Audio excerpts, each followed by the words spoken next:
నేను చూసే శాసనసభలో బోండా ఉమా గారు పవన్ కళ్యాణ్ గారికి అందుబాటులో ఉండటం లేదని చెప్పారు. మనం ప్రజలు ఎవరు ఎమ్మెల్యేగా అందుబాటులో ఉండలేదంట. కూటమి ఎమ్మెల్యేకే బోండా ఉమామహేశ్వరరావు గారు కూడా ఉండేది రాజధానిలో ఉంటున్నాడు. అంటే రాజధాని అంటే విజయవాడలో ఉంటున్నాడు. ఈయన విజయవాడలే కదా, ఆయనే అందుబాటులో ఉండలేదంట.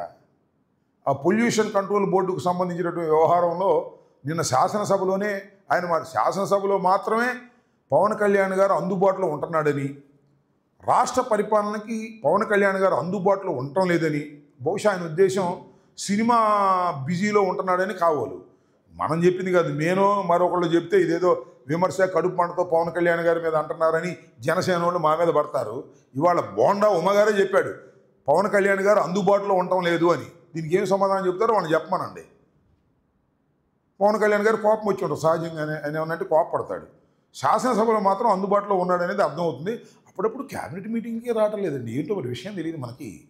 అది బోండా ఉమా గారికి తెలియాలి, లేకపోతే లోకేష్ గారికి తెలియాలి. అప్పుడప్పుడు క్యాబినెట్ మీటింగ్లకి ఆయన అటెండ్ కావడం లేదు. మరి ఏమిటో విషయాలు మనకి అంతర్గతంగా ఏం జరుగుతుందో మాకు తెలియదు. బోండా ఉమా గారే చెప్పాడు పవన్ కళ్యాణ్ గారు రాష్ట్ర ఉప ముఖ్యమంత్రి గారు అందుబాటులో ఉండటం లేదు అని. దీన్ని ఏ విధంగా తీసుకుంటారో తీసుకోండి, నాకు తెలియదు.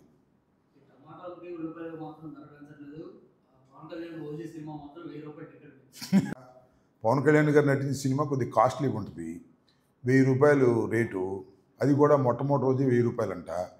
ఇదంతా మొట్టమొదటి రోజు కొనేది నువ్వు నేను కొనం కదా, అభిమానులు కొంటారు, అభిమానులు బరాయిస్తున్నారు. ఏం చెప్తాం, మా జాంకాయ అన్నట్టుగా ఉంది వ్యవహారం. వాళ్ళ ప్రభుత్వం ఉప ముఖ్యమంత్రి గారు నటించే సినిమా 1000 పెంచారు, ఇంకా 2000 పెంచినందుకు సంతోషపడాలి మనం. ఇది అధికార దుర్వినియోగం కాదా అని నేను సున్నితంగా అడుగుతున్నా.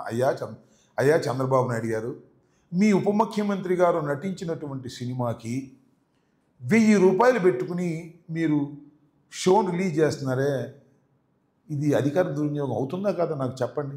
నాకేం అభ్యంతరం లేదు, ఏదో పవన్ కళ్యాణ్ గారు డబ్బులు సంపాదించుకుంటున్నాడేనో, దాని ప్రొడ్యూసర్ దానయ్య గారు ఏదో సంపాదించుకుంటున్నాడో కాదు నాకు ఉద్దేశం.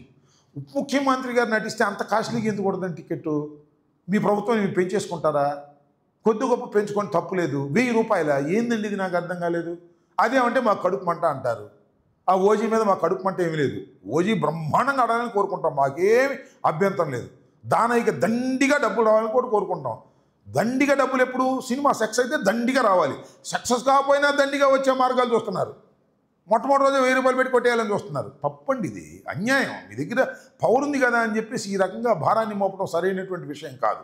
Cinema is an entertainment, that to a common man entertainment, a పేదవాడి ఎంటర్టైన్మెంట్. ఆ పేదవాడి ఎంటర్టైన్మెంట్లో, కామన్ మ్యాన్ ఎంటర్టైన్మెంట్లో కూడా మీరు 1000 రూపాయలు పెంచేసి మీ అభిమానుల దగ్గర తీసుకోవటం ధర్మమేనా? ముఖ్యమంత్రి గారు, ఉప ముఖ్యమంత్రి గారు ఆలోచించుకోండి.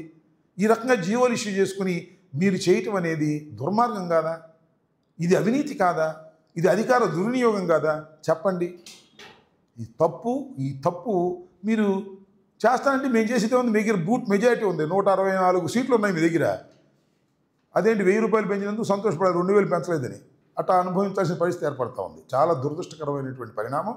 ఏది ఏమైనా ఓజీ బ్రహ్మాండంగా ఆడాలని, అద్భుతంగా ఆడాలని, దానయ్యకి 150 రూపాయల టికెట్ అయినా దండిగా డబ్బులు రావాలని కోరుకుంటాం తప్ప ఈ రకంగా రావడం అనేది అన్యాయం.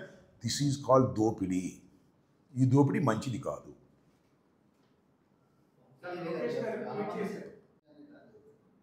ఏంటండి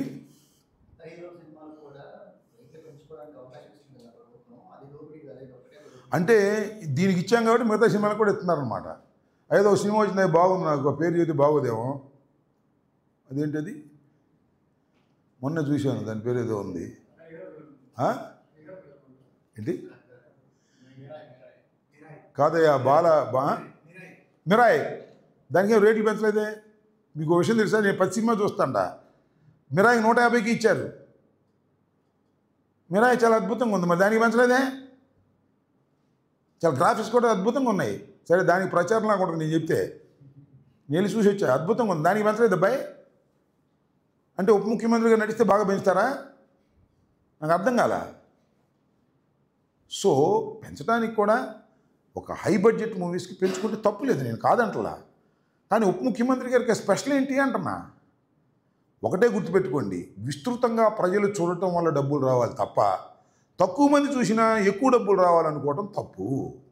సినిమా హిట్ అయితే ఎక్కువ డబ్బులు వస్తాయి, సినిమా ఫ్లాప్ అయినా కూడా పీక్ తినేద్దాం అనుకుంటే తప్పు. ఇది అధికార దుర్వినియోగం. నీతి నిజాయితీగా ఉండేటటువంటి పవన్ కళ్యాణ్ గారు ఇలా చేయటం మంచిది కాదు.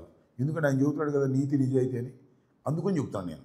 ఆయన నీతిగా ఉన్నాడో నిజాయితీగా ఉన్నాడో ఈ 1000 రూపాయల టికెట్ దగ్గర అర్థమైపోయింది మనకి, ఇంకెక్కడ అవసరంలా. అదేమంటే మా జనసేన వాళ్ళు మా మీద పడతారు, ఇలా బోండా ఉమా మీద పడాలి. మా మీద పడే ఉపయోగం చెప్పండి. బోండా ఉమా సాక్షాత్తు జన సైనికుల్ని జనసేన నాయకుడిని అందుబాటులో ఉండడం లేదని చెప్పేశాడు. అంతే, ఫినిష్ అయిపోయా. ఇంకా కూటమి ఎమ్మెల్యేని చెప్పాడు. మేము చెప్తే మళ్ళీ మా మీద పడి ఏడుస్తారు. దీనికి సమాధానం చెప్పుకోండి. ఊరిని టికెట్ రేట్లు పెంచుకుని డబ్బులు చేసుకోవటం కాదు నాయన, కాస్త పరిపాలన మీద దృష్టి పెట్టండి అని కూడా చెప్తున్నా. ఏంటి పవన్ ఇది లోకేష్ ఏదో ఏమని, అసలు వైసీపీ నేతలు దేనిలో అన్నింటిలోనూ వైసీపీ వాళ్ళే ఉన్నారు. ఆయన లెక్క ప్రకారం రెడ్ బుక్లు అట్ట ఉంది, పరకామణిలో ఉంటారు, లిక్కర్లో ఉంటారు, అన్నింటిలోనూ మేమే పెట్టిపారేమను, కేసుల్లో పెట్టేసి లోపల దోసేయమను. అదే పనిలో ఉన్నాడు అబ్బాయి. తొందరపడి మాకు సుందరబదన ముందుంది ముసళ్ళ పండగ. అప్పుడేమైపోయింది, సంవత్సరం అయిపోయింది, ఇంకా 3.5 సంవత్సరాలు ఉన్నాయి. ఈ 3.5 సంవత్సరాలు అయిన తర్వాత ఉంటుంది భజన. మా మీద టార్గెట్ చేసి ఇష్టం వచ్చినట్టుగా తప్పుడు కేసులు పెట్టి, అన్యాయమైన కేసులు పెట్టి, పద్దాల్లోని మమ్మల్ని ఇరికించేటువంటి కార్యక్రమం చేస్తూ ఉన్నారు. ఈ కార్యక్రమానికి దీనికి మీరు ప్రతిఫలం అనుభవించక తప్పదు. లోకేష్ అయినా బాబు గారు అయినా.